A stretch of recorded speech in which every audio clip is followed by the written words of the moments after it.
Hello friends, welcome to yogic and modern science. Friends, आज हम चर्चा करेंगे ध्यान पर और विशेषतया बुद्धिज़्म में ध्यान के विषय में क्या कहा गया है, ध्यान होता क्या है। यूँ तो ध्यान के बारे में बहुत सारी चीज़ें बहुत से लोग बताते हैं। ध्यान क्या है? बहुत से लोग कहते हैं कि ध्यान किसी वस्तु पे ध्यान लगाना होता है, जिसको कि कंसंट्रेशन कहा जाता है। किसी भी वस्तु पे ध्यान लगाते हैं, उसको ध्यान कहते हैं। बहुत से लोग ऐसे हैं या बहुत से स्कूल ऑफ थॉट ऐसे होते हैं कि वो वस्तु पे ध्यान लगाने को ध्यान नहीं कहते। वो कहते हैं वस्तु पे ध्यान नहीं लगाना है, स्वयं पे ध्यान लगाना है। तो अब ये स्वयं का ध्यान, और बहुत सारे विद्वान धार्मिक लोग ऐसे मिलेंगे, वो कहते हैं ध्यान की कोई पद्धति नहीं है, कोई मेथड नहीं है। जैसे जे कृष्णमूर्ति कहते हैं truth is the land of no path. मतलब कि ट्रुथ का या ध्यान का इसका कोई रास्ता नहीं है, कोई मेथड नहीं है, कोई विधि नहीं है। तो ध्यान के विषय में क्योंकि अलग अलग लोगों का अलग अलग मत है, अलग अलग राय है, बिल्कुल उनके अपने एक्सपीरियंस के आधार पे ही उन्होंने अपनी राय रखी है। मगर बुद्धिज़्म में ध्यान क्या है? बुद्ध ने, क्योंकि ये कहा जाता है कि बुद्ध ने जो बुद्धत्व प्राप्त किया वो ध्यान के माध्यम से ही किया। बुद्धिज़्म जो है वो ध्यान का एक तरीके से ध्यान की ही साधना है, इसके अंदर ध्यान की, होश की। तो महाराज जी से आज हम जानेंगे कि ध्यान, बुद्धिज़्म में ध्यान क्या होता है, और बुद्धिज़्म में ध्यान के लिए एक विशेष पद्धति है, एक विशेष मेथड है विपश्यना।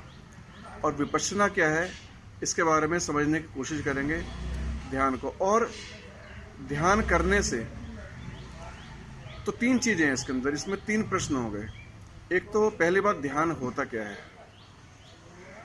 ध्यान की विधि क्या है, ध्यान कैसे किया जाता है, और ध्यान का फल क्या है, इससे क्या प्राप्त होगा या नहीं प्राप्त होगा। तो महाराज जी, ध्यान के विषय में।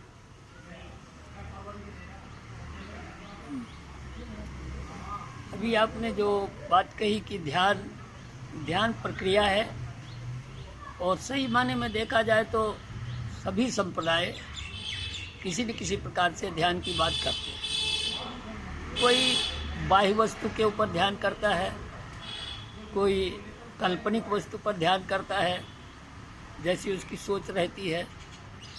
लेकिन हम लोग ये देखते हैं कि जैसे ही आपको किसी चीज़ के बारे में जानना है, ठीक से जानना है, क्या जानना है कि उसके स्वभाव को, उसके नेचर को, उसकी प्रकृति को, तो उसको देखने के लिए, जानने के लिए उसके निम्न से निम्नतम और स्थूल से स्थूलतम, विशाल से विशाल और छोटा सा छोटा भाग तक उसमें असंख्य टुकड़े हैं।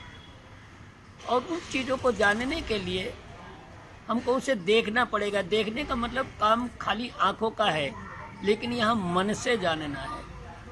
मन से जानना है, और मन का एक मुख्य भाग होता है जिसको चित्त कहा गया। सद चित्त आनंद, जैसे लोग कहते हैं ना, जय सच्चिदानंद। तो सच्चिदानंद में तीन शब्द आ गए, सद चित्त आनंद।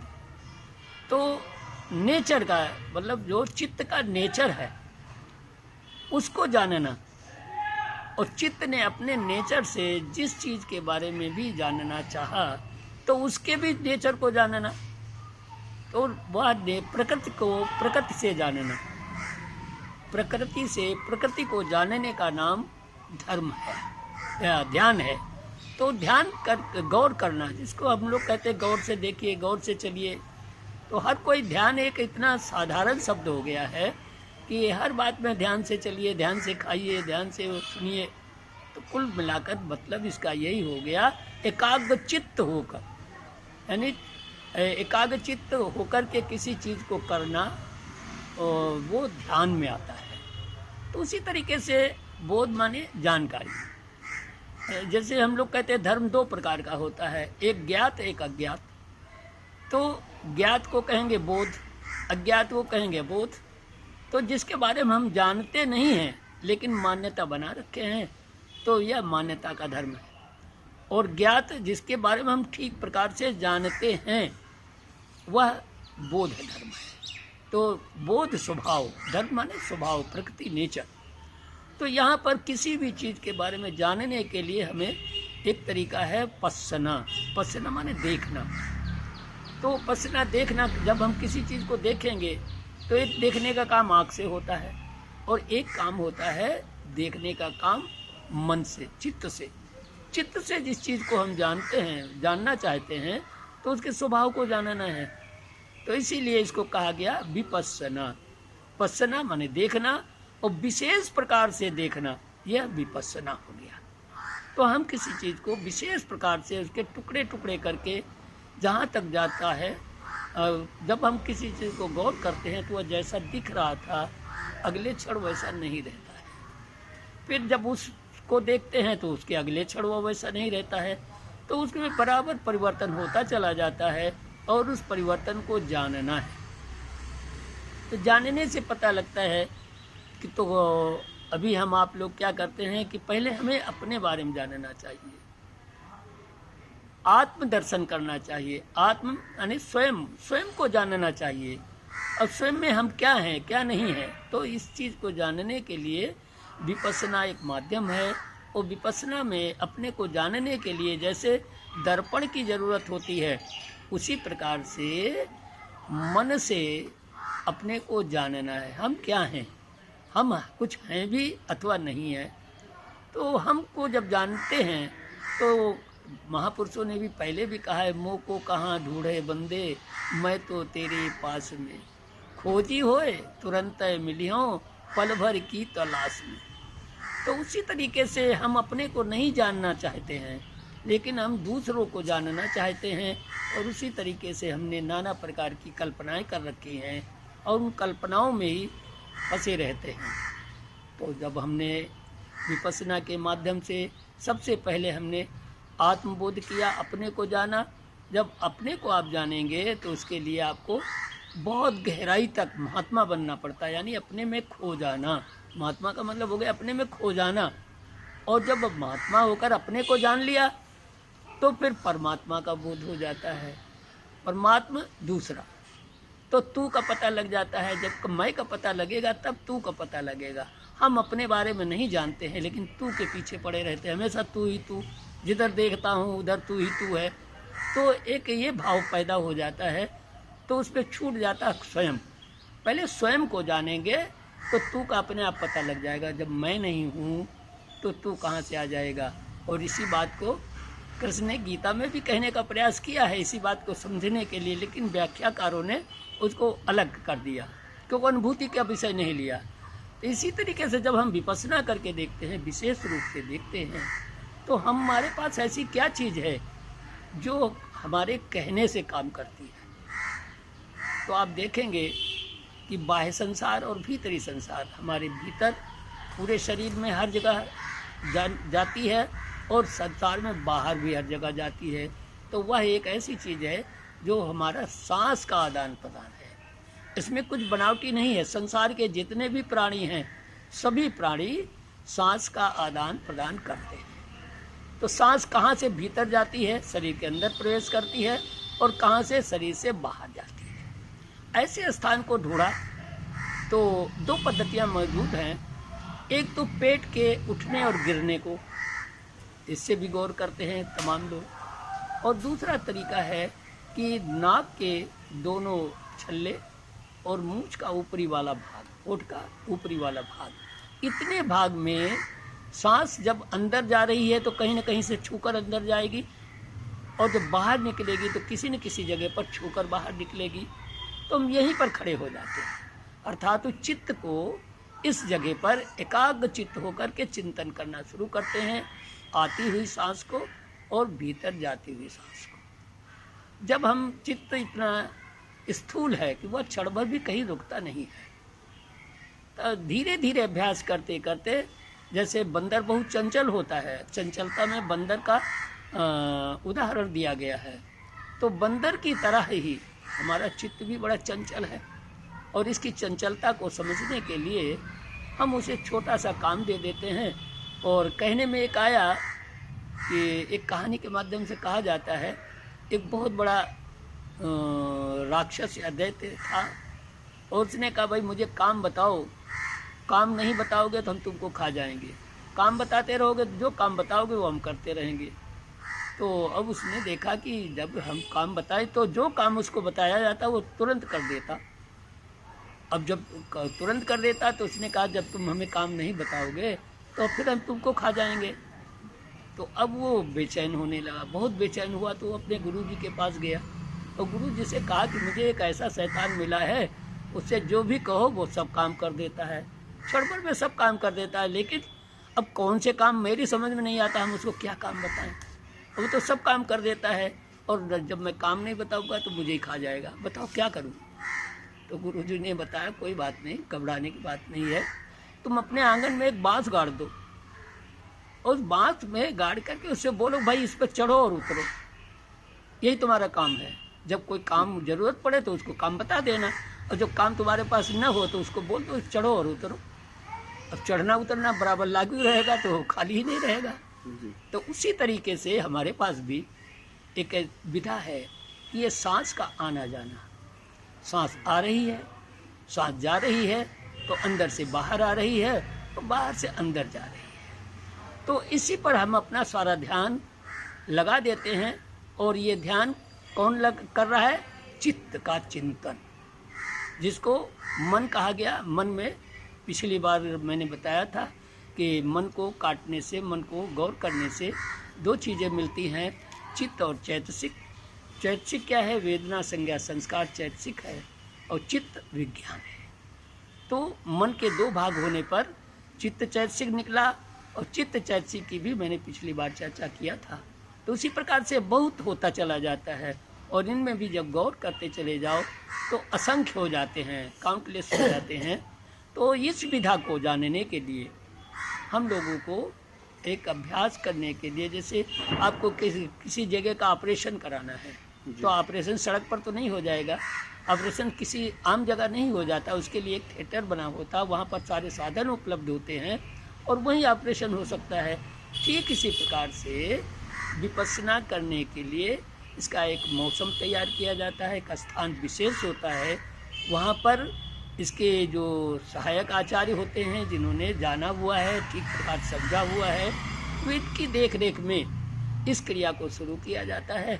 और इस क्रिया को कम से कम करके, पहले तो 12 साल लगते थे, 12 साल के काम को बंद करते, कम करते करते करते करते 10 दिन में लाया। 10 दिन से कम कर देने पर उसका कोई मतलब नहीं हल होता है, लेकिन 10 दिन में भी इतना मिलता है कि जैसे टच हो जाए, किसी चीज़ को टच करके जाना जाए, उतना ही इससे प्राप्त होता है।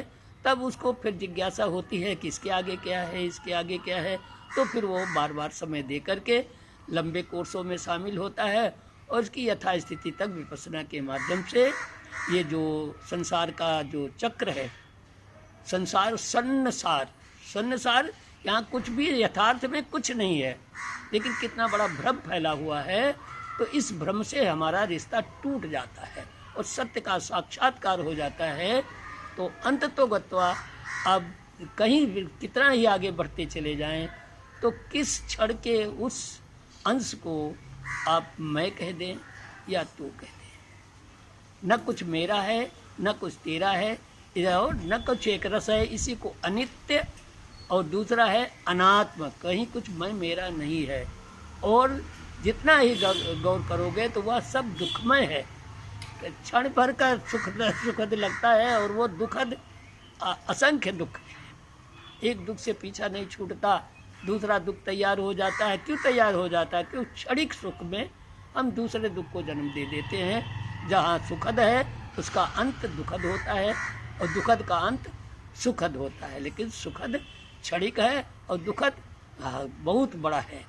इस तरीके से विपश्यना के माध्यम से हमें उस सत्य को जानने का अवसर मिलता है जिस सत्य का भ्रम सभी को परेशान करता है, और ख़ास तौर से मानव प्राणी को सबसे ज़्यादा परेशान करता है। क्यों?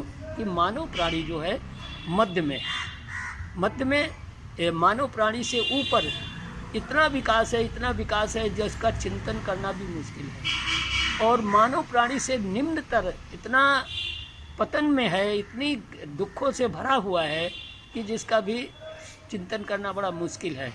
तो मनुष्य प्राणी में, मनुष्य जीवन में दोनों का कुछ न कुछ अंश बराबर मिलता है। क्षणिक सुख का आनंद मिलता है और अपार दुख का यातना मिलती है। तो इन दोनों में से तुम्हें क्या चाहिए, उन सब चीज़ों को जानकर, और इसका कारण क्या है, वह नाम रूप है, यानी एक स्थूल है और एक सूक्ष्म है।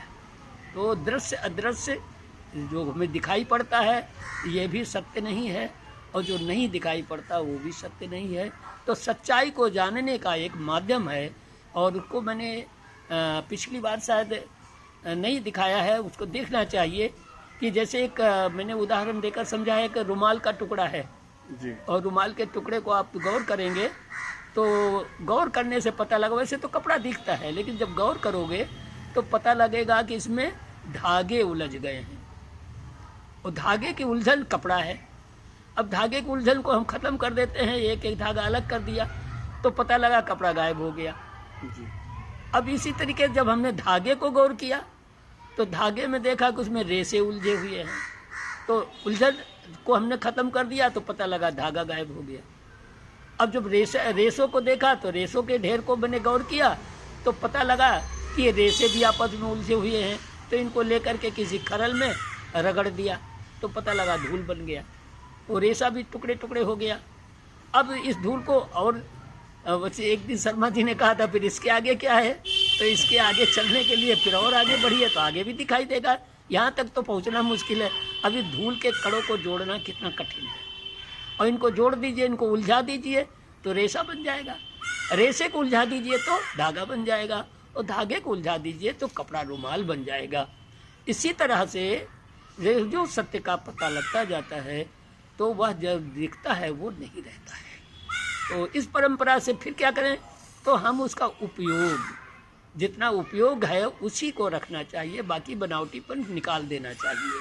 तो हम आप सभी लोगों को नेचुरल जीवन जीना चाहिए, प्राकृतिक जीवन जिए, और प्रकृति के सहारे जीवन जीते हुए हम उस सत्य तक जा सकते हैं जो भ्रमात्मक है, संदेहात्मक है। और हम सब लोग, इसीलिए शब्द बड़े अच्छे हैं, लोगों ने बहुत गहराई से शब्दों को बनाया, लेकिन हम उनकी ओर गौर नहीं करते हैं। संसार निस्सार, सार माने यथार्थ, यहाँ सन्नसार है, कुछ भी यथार्थ नहीं है, और यही है निस्सार, यानी यथार्थ रहित है ही संसार है। और संसार को संसार की तरह न देख करके हम उसको मकड़ी के जाले की तरह देखते हैं। मकड़ी दूसरों को फंसाने के लिए रात दिन फंसी रहती है और वो ये नहीं जानती है कि हम ही इसमें फंस गए हैं। उसी प्रकार से मनुष्य प्राणी भी नाना भोगों को भोगते हुए खुद तो भोग जाता है, हाँ, और वो पता लगता है कि उसके भोग ही नहीं समाप्त होते हैं, खुद भोग जाता है, इंद्रियों को भोगने चलता है, इंद्रियां ही उसे भोग डालती हैं, वो इंद्रियों को भोग नहीं पाता है। अधूरा ही अधूरा पैदा हुआ था, अधूरा ही मर जाता है, और यही जन्म मरण का चक्कर है कि कभी पूरा नहीं होता। तो इस विपश्यना के में अगर गहराई से जाना है तो फिर आपको किसी सेंटर का सहारा लेना पड़ेगा, और सेंटर पर सहारा लेकर के उतने दिन रह करके, और जितनी जिज्ञासा आपकी बढ़ती जाए, बड़े से बड़े शिविरों में जाकर के उस सत्य का साक्षात्कार करना सुलभ हो जाता है। और जिनको जिज्ञासा बढ़ती है वे जाएंगे, इसलिए हम आगे चर्चा नहीं इस पर दे सकते हैं, इनके कुछ विधि विधान विशेष हुआ करते हैं। इसलिए आगे को जानने और समझने के लिए आपको शिविर में जाना पड़ेगा। छोटा शिविर 10 दिन का होता है, और विश्व में हज़ारों शिविर लगते हैं, हज़ारों जगह लगते हैं। हम लोग यहाँ दिल्ली में बैठे हुए हैं, दिल्ली में आसपास जैसे सोना है और सोनीपत में है, आपका इधर लॉजिक स्टेट में भी दिल्ली में होता था, पता नहीं, तो ये करनाल में है, जगह जगह बहुत सारे सेंटर हैं जिनमें लगभग महीने में 2 बार होते रहते हैं। दिल्ली में आपका नेहरू प्लेस में हेमकुंड टावर है, वहाँ से इसका कार्यालय है। आसपास का सभी जगह पता लग जाता है। जो लोग जाना चाहते हैं वहाँ पहले बुक करा दें और बुक करा के उसकी जानकारी कर सकते हैं। आपके अपने बल के अनुसार जितना चाहें उतना आप खोज सकते हैं। और ये 3.5 हाथ की काया में ही सब कुछ है, इसी के बारे में जानना है। और जब इसका पता लग जाएगा तो संसार में सब कुछ पता लग जाएगा। और जब तक आप अपने अनुसार नहीं जानते हैं, आपका अपना अनुभव चाहिए। दूसरे के अनुभव से आपका कोई लाभ होने वाला नहीं है, उससे केवल प्रेरणा तो अवश्य मिलती है। तो आज इतना ही, और फिर भविष्य में अगली बार बैठेंगे तो दूसरी चर्चा करेंगे। किसी को कोई शंका बनती है तो उसके लिए आप लोग प्रश्न कर सकते हैं, और इसी के माध्यम से आप अलग से बात कर सकते हैं। तो मैं भिक्षु धम्मानंद विवेचन लक्ष्मी नगर बौद्ध समण विहार से बात कर रहा हूँ आपसे। और मेरे पास में ही बैठे बनते प्रज्ञादीप कल्याणपुरी में रहते हैं, और साथ में ये भैया सत्येंद्र जी, ये भी इसी काम में सहयोग करते हैं। इनका बड़ा सहयोग मिलता है, जिनके माध्यम से हम आप एक दूसरे से परिचित हो पाते हैं, चर्चा कर पाते हैं। धन्यवाद। आप सबके मंगल कामना करता हुआ धन्यवाद। Okay, friends. So Maharaj ji has explained very beautifully about Vipassana, and let me summarize what he has just said. So you must have understood the Vipassana is to see attentively. It is to see your own breathing. Okay, you breathe in, you breathe out, and to see the movement of the breathing attentively. Okay, purposefully, passionately. Okay, and then you will come to see, you will come to realize after some time that the whole, you can say, worldly affair is meaningless. So this is the purpose of doing this Vipassana.